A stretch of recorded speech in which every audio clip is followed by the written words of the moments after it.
everyone. I'm very excited about the map of Jersey. Something that I've been thinking about when trying to populate our Stormwreck Island hacked is, yeah, just where things are, how far apart things need to be and thinking about my local area. And I've been overlaying the Stormwreck Island I created, which I doubled in size, over my local suburbs and thinking, oh yeah, well, if I was down in DY, I'd feel like I was in a place, and then I would get in my car and drive, down the coast to Manly, and that could very much be a completely different settlement and if there weren't many people and settlements weren't quite so sort of suburban and spread out, then you would really be going via the bush and via the wilderness, and you could easily have some ruins along the way, or you could have a watch house, or you could certainly get held up by bush rangers if it was Australian, or bandits or whatever, or yeah. And there could be changes in geography type and yeah. So finding something like the map of Jersey where I can overlay an actual real historic place that has different areas with different prevailing weather and slightly different types of ravines and foresty bits and cleared bits and bits that are used for farming as well. So yes. Excellent. If anyone knows the Red Hand of Doom, look at just how small Brindle is. That was I think I said in one of our previous recordings that big medieval cities were only a mile across, which just is incredibly small compared to modern cities. And if you look at Brindle and look at all the little houses in the Red Hand of Doom module, so you can just Google for Brindle and look at how much city you can fit in, and all the different, you can fit in a cathedral and lots of suburban areas and shopping areas, and it's actually quite small. Yep. Alrighty. If you look at the township of St. Helier on historic maps of Jersey, you get the same thing. Yeah. That's super cool. We're just used to these massive suburban areas with great big sprawling light industrials and Yeah. Very cool. Alrighty. So Eric and Tommy leave. Heading off. Good luck to them. That's right. They get a bit of a scratched out map by certainly not the gardener, but one of the other people from the organization from the hospice who is more familiar with the surrounding areas and the geography. I reckon I could make them a serviceable. Okay. Yes. Map. With your abilities of how to navigate. Yes, and you probably know sort of geography. You're certainly familiar with this area. Yeah. Can you make a roll on some kind of map thing? Because I want to see if it it's terrible or if it's great. Sure. Yeah. Should I use my wayfinding skill? Yeah. Or do you want like a? And whatever you get is the level of the map. It's not like don't worry. It's not like the safety of Neverwinter depends on this roll or anything like that. Oh, you smashed it. Okay. Yeah. Sorry, John. No. Like it's fine. It's good map. It's a really good map. That's fantastic. For narrative's sake, but I succeeded. This is in fact a significant mission. You get the feeling, if Arabeth herself. If he's telling the truth, which you think he's telling the truth about that. If Arabeth has sent him to try and get a bit of dryad for some sort of magical component, it has become clear that yes, there's certainly something going on in Neverwinter that's possibly plaguey. John seems to have leapt to the conclusions. I think. And Arik was certainly not forthcoming in announcing that he'd been on the ship with sick people or didn't want to sort of make a big deal of that kind of thing. So yeah. So possibly Neverwinter is assailed. They are in a continuing skirmish with Luskan, the town to the north of them. And if Neverwinter has been weakened by some sort of outbreak or whatever, then yeah, they're certainly very vulnerable to Luskan. We're sort of neutral territory, aren't we? Or are we actually connected to Neverwinter in loyalty? Neutral, that's right. You're a long way. It's a long way to the north, yeah. You would certainly be affected by something that affected Waterdeep, because you're not that far off the coast, and obviously all your supply lines and everything come through Waterdeep, but you're like most of the way down the storm, what's it called? The storm coast? The I forget what it's called. Yeah, so absolutely. Alrighty. You visit a few friends. Spend. How do you spend the afternoon if you've got some loose time in the hospice before dinner? What do you want to do? Tarek wanted to catch up, didn't he? Hmm. And Anora definitely wanted to catch up, but that's probably for later in the night. I mean, I'd be keen to, offer my services to help find this missing ship. If it has wrecked and there are survivors, then there's sort of a time time pressured kind of component to that task. I don't really feel like sitting around and having a drink if there's people out there that need rescuing, stranded on some rocks or whatever up on the north of the island. Can we hook Beck and them with Renara around the rescue or search party thing? Yep. Okay. Good. So you head back up to the platformy bit, the roundy bit with the temple, the dragon temple, with the temple of the sculpture of the dragon. She's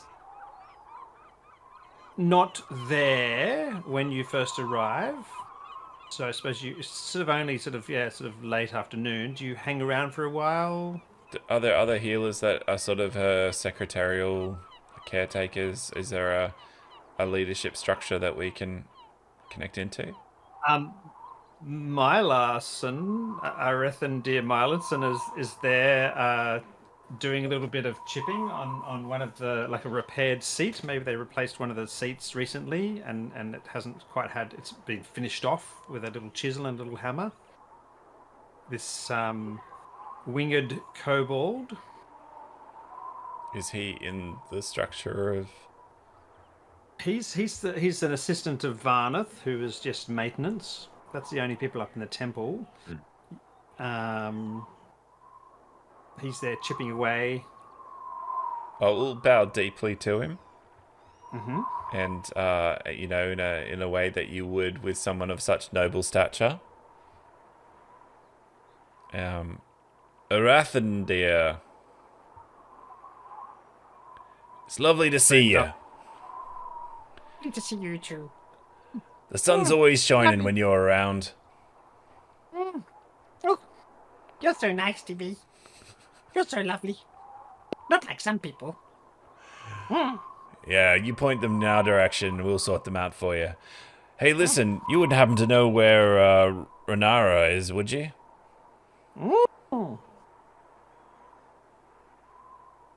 I think she went off to the north to have a look. Oh. She should be back soon, though. Should be back soon. Is there a port near the hospice? So, from the hospice sits up at the top of quite a tall cliff, like 100 feet tall or something, and then there's a winding stone pathway that leads down the cliff. It's a switchback, and a fair amount of the accommodation for the hospice is in stone cells along that path, looking out to the bay. Okay. There's some more regular accommodation, and at the bottom of that is a sort of relatively a deep water dock where fairly big ships can stop. Oh, so maybe that's where we should go, Johnny. Yeah, well, we could... Is there sort of a path that goes up towards the point? Like where you can look out towards the... So, it's like... Oh yeah, so like a 2.5 miles kind of would walk along the coastline, along kind of there's a tallish cliff on the northeastern side of the bay.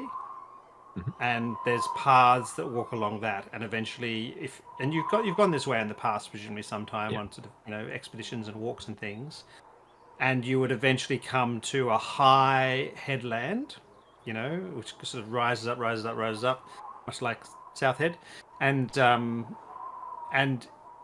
then there's a series of islands and rocky promontories that head off for miles off into the ocean to the north of the island, and that's you could possibly get ships in between them, but there's going to be all sorts of different depths of rocks and underneath the water, and it's quite perilous. And that's where, legend, where it's been historically shipwrecks and things, and so there's treasure hunters come and sort of, explore those sorts of waters in the past. And you'd imagine, yeah, for sure. So you could take that walk. Yeah, it's only a couple of miles, so you could go for a bit of a walk up that way. Yeah, let's do that. That sounds fun. I mean, I assume that's where Renara has gone if she's gone north. So we might even see her coming back as we head up, if we're lucky. Cool. I might Okay. take the donkey. Okay. Because long journeys isn't really my character's strength. With a -1 constitution, and he's used to just drinking a lot. So, yeah. Whereas, I don't know, Johnny, I'm assuming you're quite happy to go for a walk through nature. Oh, yeah. Yeah. So my character will find any easier way to do something if he can. I was imagining a donkey that was like kind of 4 feet tall, kind of really, really muscly, or is it? It's a donkey, not an ox, isn't it? Okay, so it's actually quite big, yeah. So 5 foot. Yeah, its back is 5. Okay, yeah. The big, big long ears and lots of good fertilizer. Okay, Yeah, good. 4 So legs, you go back and I fetch it. think. Yeah. And did the Kind donkey of like have a zebra, have but without the stripe. Yeah, that's right. Did it have a saddle? Or I mean, it was set up to pull the cart. I'm assuming that they have saddles, don't they? Wouldn't they have access to saddles? Hospice, you could source the saddle. Is that what you're saying? I'm assuming that they would need to bring sick people up, and that there would be means and ways to be able to transport. Yep. Okay. Or Good. messengers down. I don't know. Yeah. I know donkey saddles are different from horse saddles, so Is that? yeah. So if they have one, I mean, or I can tinker and fashion one because that's sort of my jam. So I could quickly do something like that and whip up a saddle or makeshift one. Cool. But I imagine, yeah, that's something that my character would do more often than walk, if he can. So your friend says let's walk up to the headland. You're like, okay, well I'm not going to go that way. That seems like I'm not going to walk that far. That's a really long way. Yeah. So you're actually unfit. Yeah. So you're unfit. Yeah. So I deliberately made my character with a low constitution and a low dexterity from drinking. Yeah. Yeah. Cool. What's your build like? What does that mean? As in, are you overweight, normal weight? Yeah, I feel like I've got a skinny? pretty big paunch on me, a bit of Yeah, quite a beer belly. Yeah, thinning. Obviously, I'm losing my hair, and I still retain some good looks and my charm, but yeah, the days of the dashing, fit fellow are long past. So you're literally a tavern keep. Like you're becoming just absolute cliche tavern keep. Yeah, slowly. I mean, I'm probably still youngish. But, Yeah. But alcohol has aged me. But you're like tavern keep in training. Yeah. So if an adventurer came into a tavern, they would just like basically walk straight up to you and say, they would pick me pretty quick. That's right. Which he did. Yeah, that's right. Yeah. That's super cool. You can have one of my saddles, absolutely. I appreciate not wanting to go to too much walking effort, is Tarek. So Tarek goes and grabs one of the saddles that he keeps. Because he also hauls around sort of loads of manure and compost and things like that, and vegetables, and he takes trips down into the town sometimes as well. And also, presumably drags up loads of provisions from ships. In fact, he does sort of mutter a little bit about what he was expecting from Neverwinter and how is he meant to cope sort of through autumn without the spices. So they didn't drop supplies down in the port? No. Okay. No, it seems like they just from what you're getting more and more of the impression that all they did is drop off this Tarek guy. Sorry, what's his name? Arik.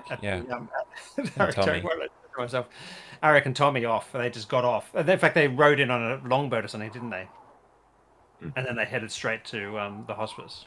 Yep. So they were really, really well and truly heading that way. All right. Well, yeah, we'll head up. Okay, cool. So you grab your donkey. You sort of like what we would call kind of like 3 o'clock or something summer. So there's tons and tons of light left. And you head out of the hospice to the north along quite an exposed cliff line, lots of great big sheer cliff dropping into the ocean. raking white waves, sort of lifting spray that occasionally, when the wind is quite a northwesterly wind blowing fairly hard into the bay, and the further you head to the north, the more intense the wind becomes. Has that wind been there for the last few days? Yeah, probably. Absolutely. Thinking about it, I mean, wind is not something you really think about when you're in a big city. The weather is sort of a backdrop behind a whole cacophony of noise, especially near port. And the city was your town, the big town, is obviously facing out to the east, and of course, and protected by all of the geography that's to the west of it. So this part of the island, when there's going to be northwesterlies and things like that, is going to be quite exposed. And obviously, thinking shipwreck-wise, this wind is going to drive. You're going to have to be tacking to travel to the northwest. You're going to have to be tacking awkwardly. You can't just sail straight, right? So whatever ship it was trying to go around these islands would have to be tacking hard all the way, and there'd be a strong drive to want to turn west to get around these islands, and then to be able to run down quite comfortably into the bay that the hospice is on. So that kind of makes you think, oh yeah, it's kind of a recipe for disaster of a lazy captain. Yeah. What can we see from the, like, can we see out towards those islands from where we are? So not yet. So the last kind of sort of half a mile or so, you'll start to be able to see out.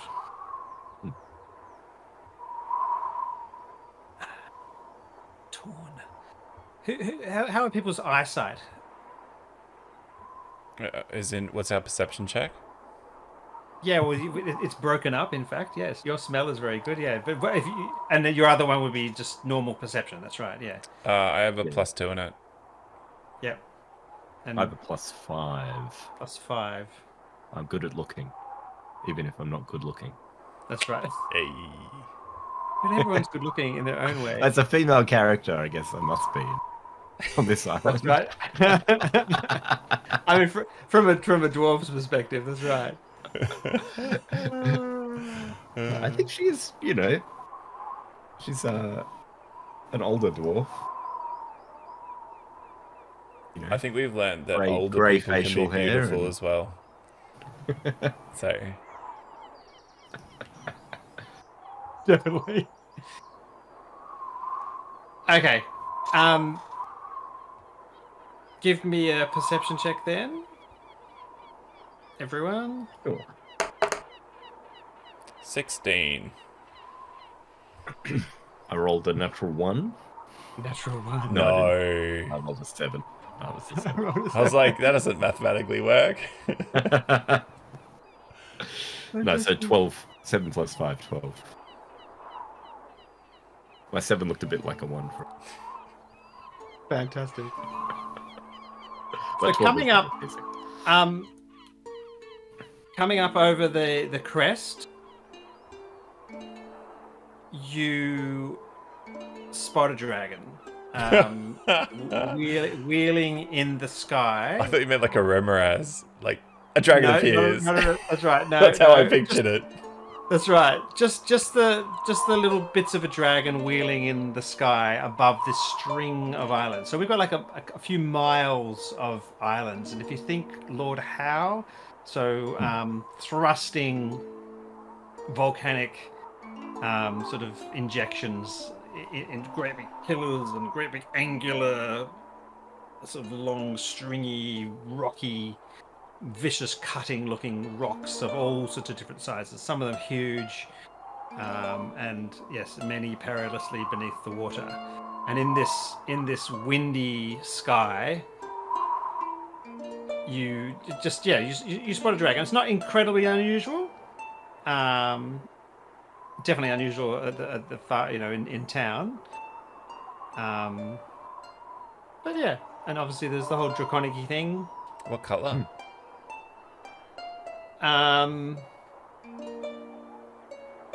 It's a bit hard tell.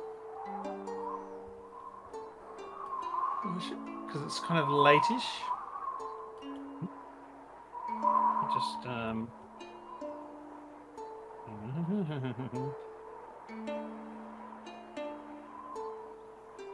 hang on. I just don't want to get this wrong.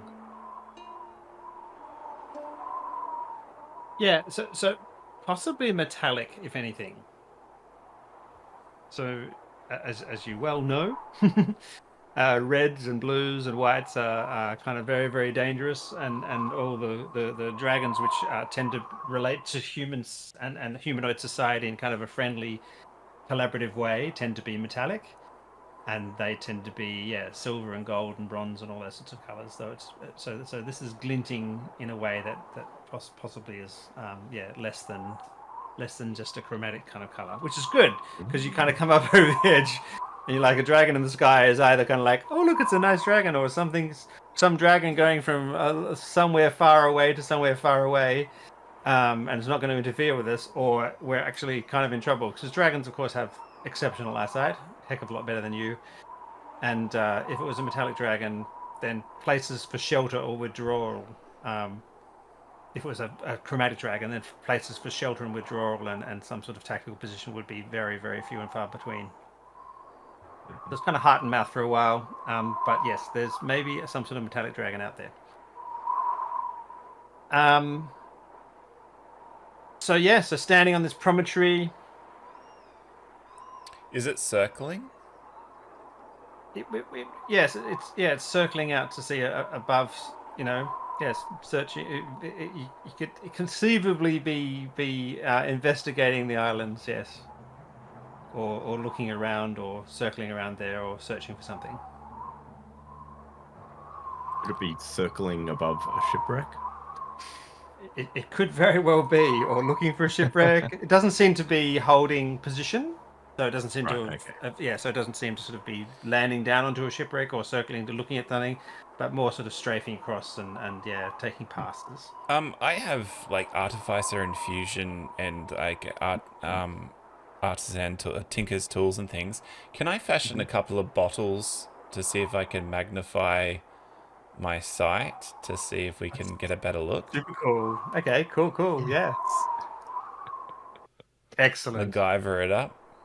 Yes. I suppose give me a roll with advantage because that's just such a cool I thing. don't really know what I'd be rolling for that. You know what? There's bottles and crap lying around here because this is a place where people come for picnics and for adventures. And I have bottles because I'm an alcoholic, so okay. so that would also help. Okay, good. I'm not sure So what use one of the exactly I would bottles you roll, carry. Ben, for... I think it's like you can do the thing according to the good. rules, but I don't know... I love it. Yeah, I don't know if this is like a specific thing that you'd like me to roll on. Yeah, I love it. No, you just do that. You make that check. So you fashion. You just basically need two lens type shape things apart, and you can adjust it. Yeah, you would. In fact, you could hold them up, couldn't you? Yeah, that would kind of be the until plan. you find the focal length. Yeah, that sounds good. I wish there was a thing for it. I'll have to look into it more. That's super cool. The dragon has, in the meantime, turned towards you and is heading along the string of islands. And you get a fairly good look at it. It seems to be a fairly large bronze dragon. Mm-hmm. Shiny, beautiful bronze scales. What do you know about bronze dragons? Arcana roll or a history roll or Yeah. Arcana? Animal handling? Yes. Yeah, I can't. Let's do that. Oh, I got a 19, so 21. Cool. I've sat around and listened to a few bards' tales on dragons. Excellent. So maybe there was one particular bard that was incredibly irritating and would sing the same song over and over again. And so I happen to know this one thing about this one type of dragon. It's a big bronze dragon. They breathe like lightning and repulsive sort of energy. This thing would have to be several hundred years old to be this big. It is coming in kind of on a landing glide towards you, and then you see it perhaps spot you, and suddenly kind of sort of pull up, do a kind of a bit of a stall position and like a bird, its head is stabilized, relative to its body in that beautiful flight formation. And then you see it give another couple of flaps as it obviously struggles to hover, because these older dragons can just not hover because they're very heavy and strong. And it then does a bank off to the right and does a absolutely beautiful, again, graceful dive, and dives straight into the ocean off the edge of the cliff, off the line of islands. So it's still maybe like 3/4 of a mile to the north of you when this happens, and it does a bird dive. Folds its wings back at the last moment and enters the water with quite a lot less splash than you would have expected something the size of a small truck to make as it entered the water. You know that they're amphibious, so it would be likely that it would have a lair. It may well have a lair in a sea cave underwater, or in some sort of place where it could access. Definitely sharing the lens with Johnny, with Gwendolyn so we can both experience this, because I imagine the stories you get to sing about if you witness this. So it's a thing of beauty. Amazing! What an amazing sight to see. Is it crazy that I kind of wish we'd waved to it and had a conversation? Something we could tell our grandchildren about. Indeed. And it might have had useful information about whereabouts of... Well, next time. If we scan around, can we see any signs of shipwrecks? Yeah, I mean, It's Shipwreck Isle, isn't it? So there's signs of shipwrecks that's everywhere. right. Stormwreck Isle. Sorry, Stormwreck Isle. You know that there are. These are certainly this string of islands is a place where treasure hunters have come for decades, and you've heard of some great plunders being made. But also, people going missing. Shipwrecks being compounded by additional shipwrecks on top of the shipwrecks as people in sort of hastily put together crews of small vessels smashed and dashed against the rocks as they try to navigate into the perilous waters that took their quarry. This is a string of islands that's 1, 2, 3, almost 4 miles long. So maybe there was some sort of hope that this ship that's gone missing was trying to thread its way immediately off, right off the cliff where you guys were standing. But it doesn't. Peering down, you don't seem to be able to see anything necessarily. But the dragon was kind of, sort of, circling kind of northish. So maybe the shipwreck's out there. Obviously, boats. You could probably take a small vessel out there, a rowboat, or maybe a rowboat. There's like a lot of effort. Doesn't sound like the kind of place you want to take. That's right. Yeah, no. Maybe a longboat or something. Yeah. A small skiff or something. In really good weather. Yes, in Oh, probably better weather than this. That's right. Yes, and with someone who really knew what they were doing, a good sailor folk. I suggested Johnny to maybe make a little map to make sure that we know locations to show Renara. Yep. I'll mark and even to mark on the map where the dragon. Yep. Good idea. The water. Yep. Okay. Oh yeah. Yes. I mean, a good dragon is a good friend to have. I'm going to put an X where you reckon the dragon was. Oops, that's was busybodying around. Yay! And we'll show it to you later. X there. And then the dragon went into the water. I mean, either maybe it had arrived directly at its underground lair, or maybe it was just getting out of sight as quickly as possible. It seemed to know that it was safe to dive. I mean, obviously the whole point of the string of islands is that there's plenty of parts where the top of the rocks of the underground mountain are a meter and a half below the surface, at which point diving headlong into it would be a way of breaking your neck. But so that sort of suggests vaguely that this dragon is perhaps a local or knows the area, or perhaps has better eyesight than you. Cool. I guess if there's nothing else to see up here, is there anywhere else to go to look for shipwreck? I suppose now, I mean, you kind of assumed you going there. You'd assumed you might be able to stand on this point and look out and see, a broken mast sticking out of the water, or debris, or bodies, or anything. So maybe walking back, you pay more attention along the cliff line as you walk along on the cliff line path, and look over the edge. Yeah. Cool. I mean, even if we can walk back along the northeastern cliff as opposed to the southwestern cliff, if that makes sense. Yes. Like we came up one side, we can go back down the other side and kind of get a view on both sides of the promontory. I like it. Okay.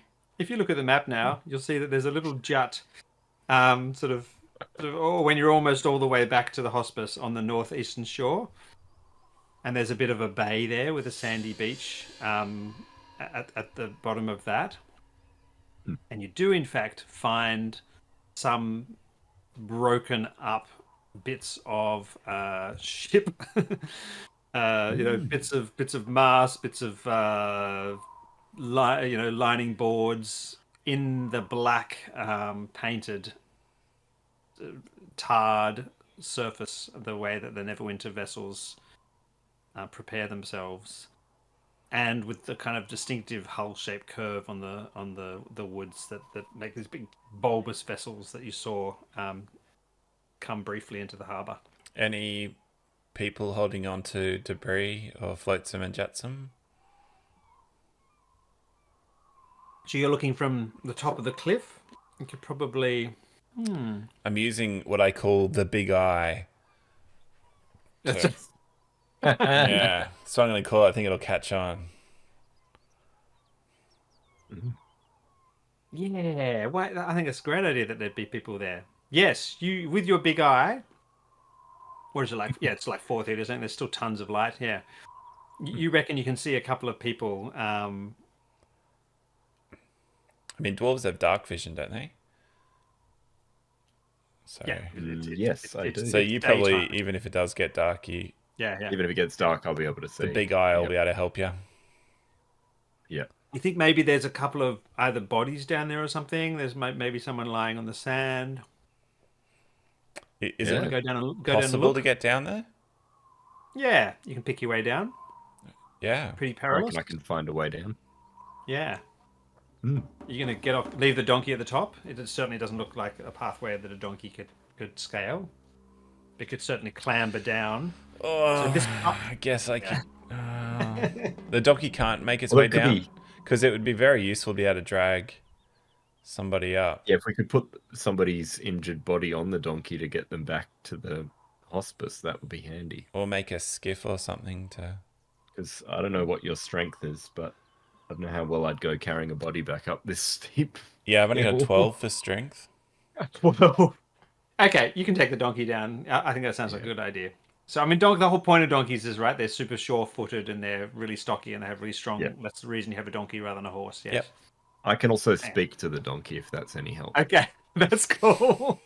Okay, so I love that. So describe to me the negotiation that takes place to get this donkey to go down the freaking... You'll get carrots. Is this our, like... This is John's donkey, yeah. Oh, what do we do? Oh, it's got to have a name. I imagine that.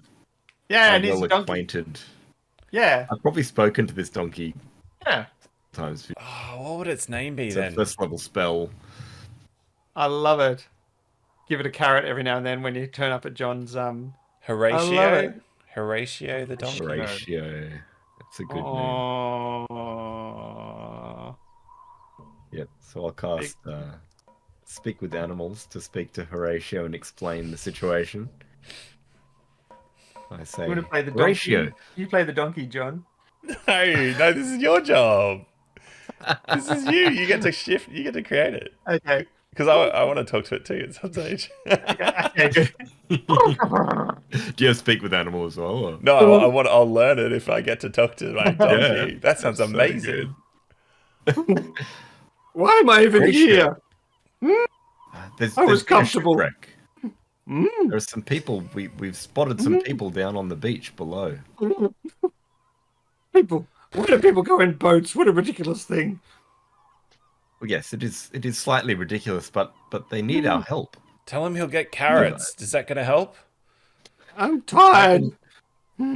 I can help. I can help you down this the side of this mountain, and we'll. I'm sure we'll have a good feast when we get back to the hospital. So is Horatio a kind donkey who likes people, or is Horatio like? 'Cause donkeys can be like they can bite you and stuff, can't they? If they. I can be feel like stubborn.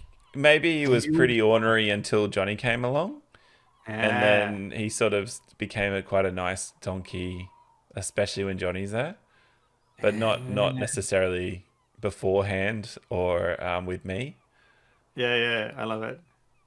Yeah, so Horatio likes carrots, and you obviously like takes particular effort to come. Yeah, you always arrive like with a very sweet carrot.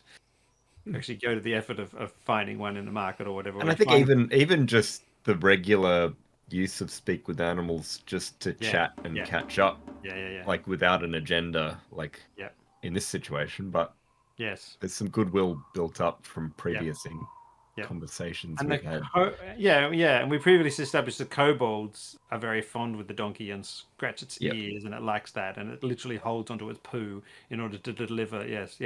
And the the donkey gets apples and things. Okay, so the donkeys, it's like, right.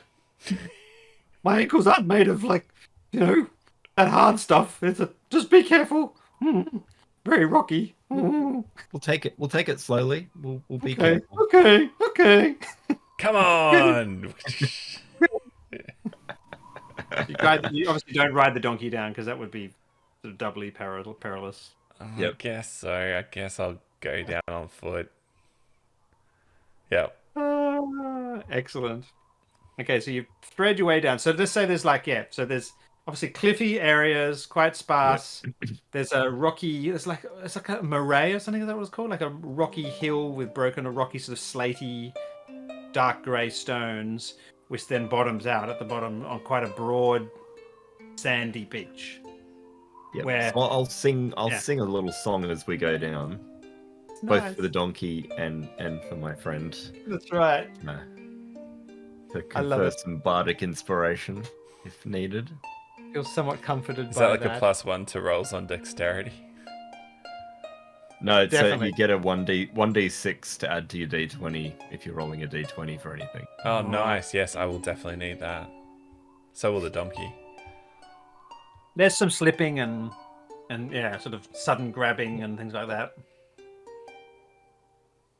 I don't think we need to roll, do we? No, You probably can make not. your way. But You can make. certainly the sense of it's a little bit easier than it ought to be. Yeah, I love it. magically. Yeah, absolutely. The donkey is very much appreciative of that, but mainly giving the donkey comfort is the thought of a nice carrot. Yeah. Of course, its insight check has instantly determined that you didn't have any more carrots because you've given them up already. So it's not going to be a carrot from Waterdeep that you bought in the market. It's going to be one of Tarek's carrots, which I suppose are fine enough. Yeah. I feel like old Harnick could probably have some pretty decent carrots. Yes, he would. But he doesn't give them up, you see. Yeah, he doesn't just feed them to animals. Yeah. He knows animals' roles. Well, If an maybe animal I'll make doesn't an produce milk- exception. Yeah, that's right. Yeah, absolutely. Awesome. You make it down to the beach, and there's debris littered on the sand, and there's a single figure lying face down, classic shipwreck movie style, having washed up, possibly alive, but certainly not conscious at the moment, lying in the sand. I'll go over and check. I'll do some detect disease as well as. Yeah, I'll do some. First, I'll do detect poison and disease. Wait, is he stable? I'll do like the obvious things like spare the dying if he's looks like he's not stable. Just say that last thing again. I can do spare the dying if he's not stable, which will stabilize him, and then I can heal him. But I would also like to know if he's got a disease before I touch him. Cool. Okay, so you approach and you cast detect disease. Is that right? Yeah, detect poison and disease. Poison. How does it function if a disease is present? Because there is. You sense the locations of poisons and poisons. You sense the kind of poison, creature, or contagion in each case within 30 feet of yourself. So yeah, so your vision changes and you can sort of see it visually, or you can smell it maybe. I suppose. Yeah, let's go smell. I think smell would be great. This thing assaults your senses in quite a more intense way than you thought it was going to be. Your nostrils are filled with a foul, sweet, evil tasting kind of aroma that makes you gag a little bit. There's something quite intense going on with this person. At least they seem alive. Maybe you can maybe see them breathing slightly, but you're repelled by this person lying here. Gwen, be careful. There's a disease on this person, and it's powerful. I think we should stabilize, but maybe not touch. Yep, I can cast Healing Word to give some healing from 60 feet away. Okay. I just imagine casting here. I'll just be over here. Yeah. Well, just that as opposed to like. Yeah, I don't know totally. if you're healing. Lay on hands. Yeah, mine's like touch based, so I love it. that's a good It's like idea. a ranged healing spell. It's a great That's idea. really the point I'm making. Up to 60 feet. So I can stand at what is reasonably safe, maybe 10 feet away rather than. Excellent. So you stand back. You summon. I do. Yep. 8 points of healing.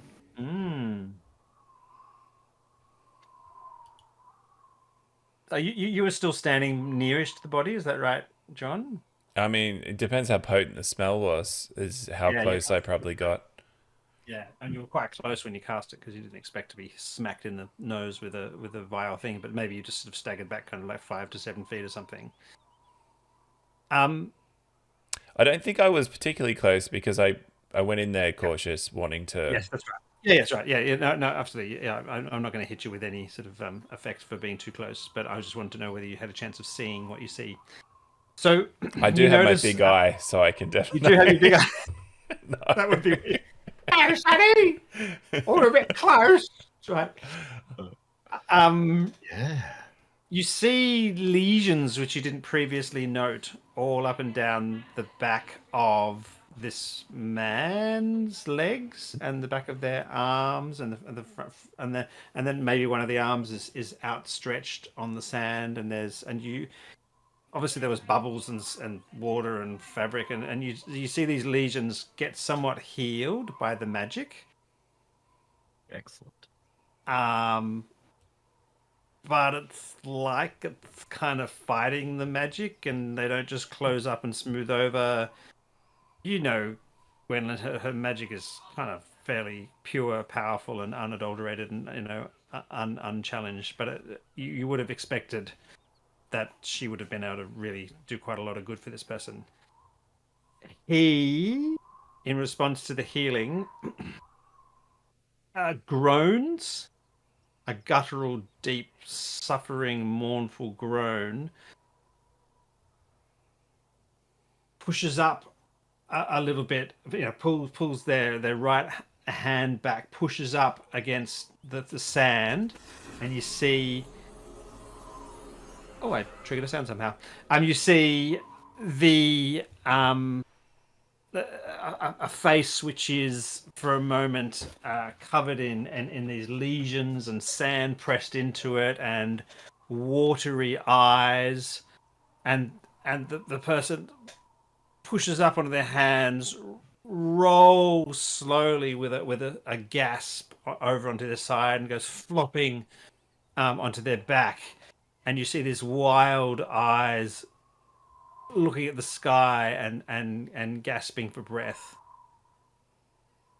It's sort of reminiscent of a zombie, which you would have sort of encountered in some of your foolish adventurous exploits in your youth, but this certainly is not a zombie. It's definitely a person.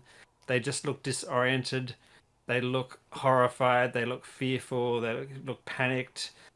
He's covered in lesions which are sort of slowly, gradually returning, and with another sort of raspy breath, consciousness fades, and all the twitchy effort to sit up and respond and to assess the world drains away, and he collapses back onto the sand with something like a death rattle, and he returns to an unconscious state. I'll whip up a what are they called that you put behind horses? Yep. Some kind of. Oh yeah. Yes, I know precisely. I even said it earlier, but I can't remember it now. Yeah.